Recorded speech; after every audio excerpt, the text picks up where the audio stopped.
Hi everyone, আসসালামু আলাইকুম। আশা করি আপনারা সবাই ভালো আছেন। আলহামদুলিল্লাহ আমরা সবাই ভালো আছি। আর একটা ব্লগ আমি আপনার সাথে শেয়ার করতে যাচ্ছি। আজকে আমার অনেক কাজ আছে। এই সিঁড়িটা আমার ক্লিন করতে হবে, তারপর আমার বেডরুমের বেডশিট এগুলো চেঞ্জ করতে হবে, তারপর গ্যাস স্টোভ আমার ক্লিন করতে হবে, তারপর আমার ফার্স্ট ফ্লোর সেকেন্ড ফ্লোর আমার বেকুম করতে হবে। জানি না কতটুকু আপনাদের সাথে শেয়ার করতে পারবো। দেখা যাবে কাজের মাঝখান আবার লিবান আবার ডিস্টার্ব করবে। যখন ওকে আমি টেক কেয়ার করি তখন কী করি, বেশিরভাগ কাজে আমি অফ ক্যামেরাতে করে ফেলি। এদিকে 4 দিন পর রোজাটা স্টার্ট হয়ে যাবে। আর আপনারা আমার সাথে থাকবেন, দেখতে থাকবেন। প্রথমে কার্পেটগুলো উঠাতে হবে, তারপর আমরা এই সিঁড়িটা আমার ক্লিন করতে হবে।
যে সিঁড়ির কার্পেটগুলো বিছানো শেষ, এখন উপরে একটা বিছাবো।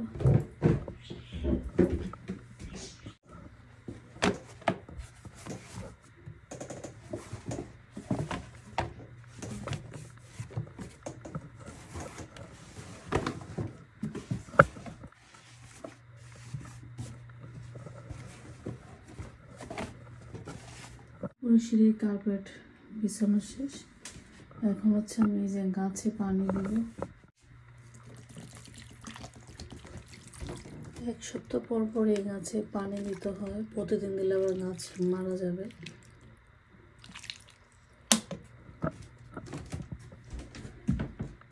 তো এটা দেওয়া শেষ। এখন জিজি প্লান্ট আর বেলে ফুল গাছে পানি দিব।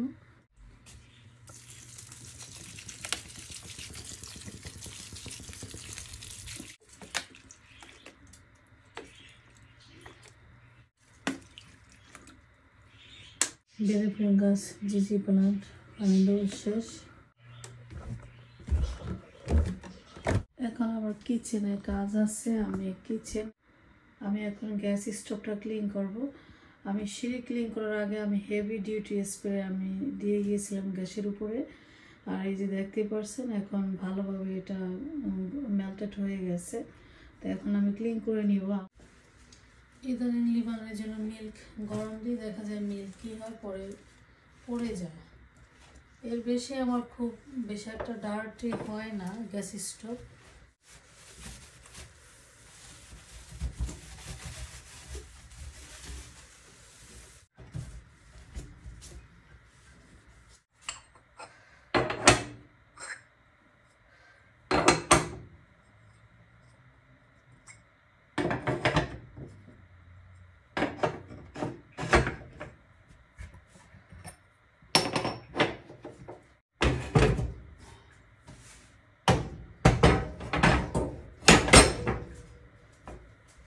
গ্যাস স্টোভ ক্লিন করা শেষ। এখন লিবান ঘুম থেকে উঠে গেছে, ওকে আমার সিরিয়াল দিতে হবে।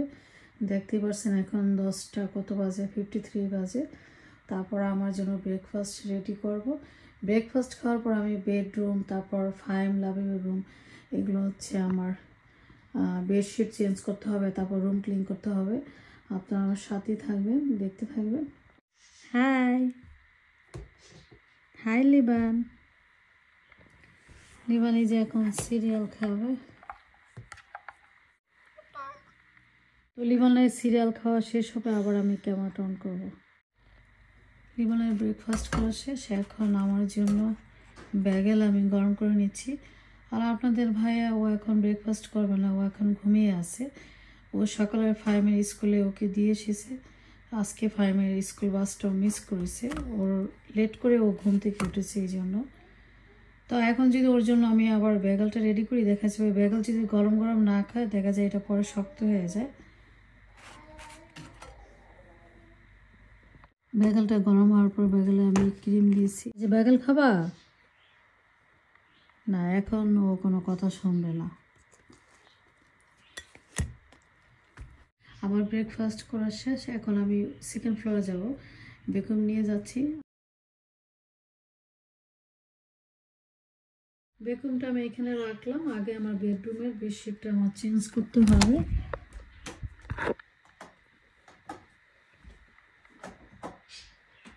আপনাদের ভাইয়া দেখেন অলরেডি বেডশিট, তারপর ব্ল্যাঙ্কেট সব কিছু চেঞ্জ করে ফেলেছে। আমি যখন গ্যাস স্টোভটা ক্লিন করি তখন ও ঘুম থেকে উঠেছিল। ও আমাকে দেখছে আমি গ্যাস স্টোভ ক্লিন করি, তারপর সিঁড়ির কথা বলতেছিল যে সিঁড়িগুলো তো তুমি ক্লিন করে ফেলেছো না। আমি বলেছি হ্যাঁ। তারপর নিজে থেকেই বেডশিট চেঞ্জ করেছে, ব্ল্যাঙ্কেট চেঞ্জ করেছে। আমি কিন্তু ওকে বলিনি এগুলো তুমি করো। আর এখানে আমার আজকে বেডশিট বিছানোর কথা ছিল হোয়াইট কালার, ওই ইয়েলো কালারটা বিছিয়েছে।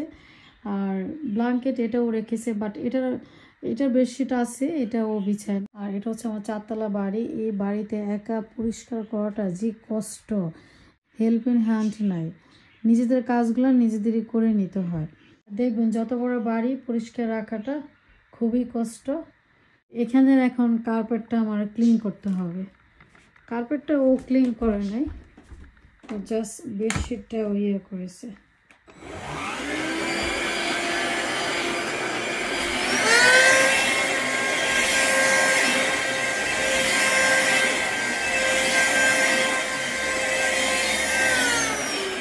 তা কার্পেট ক্লিন করা হয়ে গেছে।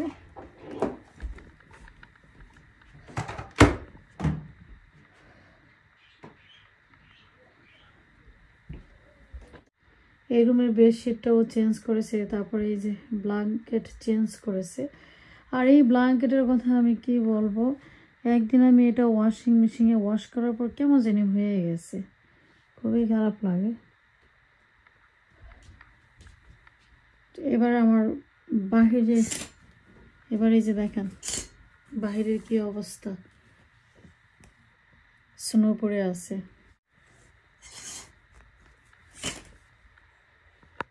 এখানেও জানামাজ রেখেছে, তারপর কিছু কাপড় চোপড় আছে, এগুলো ওয়াশ করবে। ফাইমের রুমটা দেখুন, ফাইমের রুমের ব্ল্যাঙ্কেট বেডশিট চেঞ্জ করেনি, কারণ আমি 2-3 দিন আগে হবে আমি চেঞ্জ করে দিয়েছিলাম আমার রুমের বেডশিট। এখন আমি লবিটা বেকুম করবো। আর আপনাদের ভাইয়া তো সব কাজ করিয়ে ফেলেছে বেডরুমের।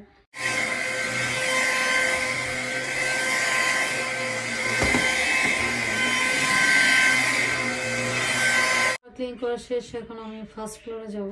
এখন লিভিং রুমের কার্পেটটা ক্লিন করব। এখন নিবনে এটাকে আমি কি করব, ওদিকে নিয়ে যাব।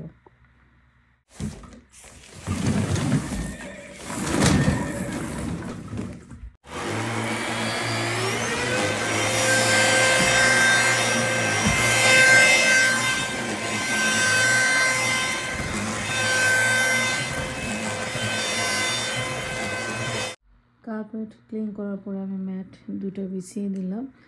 এই ম্যাট না দিলেও চলে, তারপর দেওয়ার কারণ হচ্ছে কার্পেটের অনেক বেশি ডাস্ট থাকে।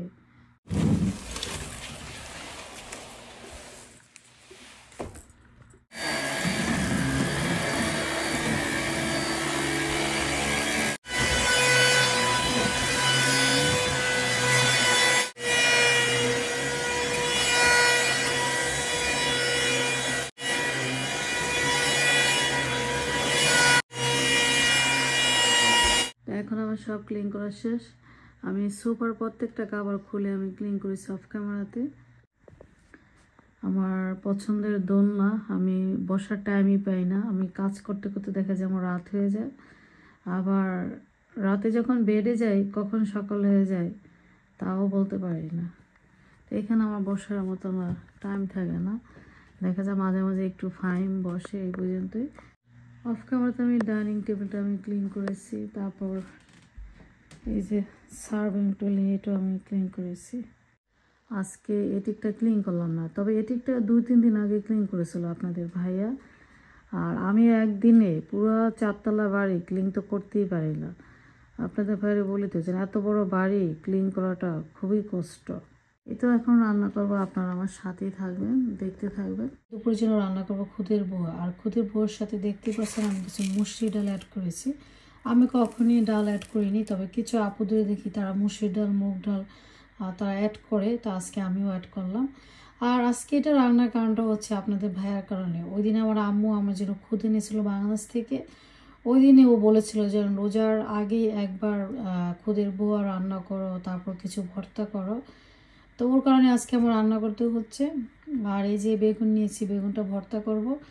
আর এই যে সিম, সিম আমি অফ ক্যামেরাতে আমি কেটে নিয়েছি, আর সিম ভর্তা করব। অল্প করে লবণ দিয়ে দিলাম। সিমটা এই সাইডে সিদ্ধ হবে, আর এই সাইডে আমি এখন খুদের বোয়াটা রান্না করে নিব।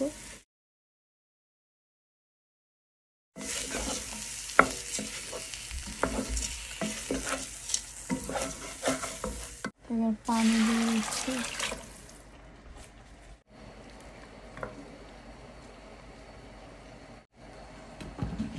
ওইটা আমি ঢেকে দিলাম। সিম সিদ্ধ হয়ে গেছে। সিমের সাথে আমি কিছু পেঁয়াজ, তারপর ধনিয়া পাতা, কাঁচামরিচ অ্যাড করেছি। আজকে কাঁচামরিচ দিয়ে সিমটা ভর্তা করব। আজকে বেগুন ভর্তাটা আমি তেল দিয়ে ভেজে করব।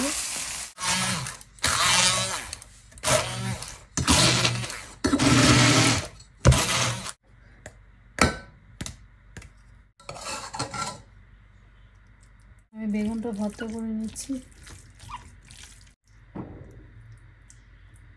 দেখতেই পাচ্ছেন খুদের বড়টা হয়ে গেছে। হাঁসের মাংসটা ছিল অল্প, আমি এটা গরম করে নিয়েছি। আমি টেবিলে খাবার সার্ভ করে দিয়েছি। খুদের বউয়া, সিম ভর্তা, বেগুন ভর্তা, আর আমি যে 2 দিন আগে হাঁসের মাংসটা রান্না করেছিলাম ওইটা এখনো আছে। আর এই যে আমি আগে ভর্তা দিয়ে খেয়ে নিচ্ছি। খুদের বুয়াটা রান্না করা হয়েছে আপনাদের ভাইয়ার কারণে। ওই বলেছে আজকে খুদের বুয়াটা খাবে, কিন্তু এখন আমি লাবিব খেয়ে নিচ্ছি। আর ও গেছে বাইরে থেকে আসতে রাত 10টা-11টা বাজতে পারে, তারপর আসার পর ও খাবে। আর আজকের ব্লগটা কেমন হয়েছে কমেন্ট করে বলবেন।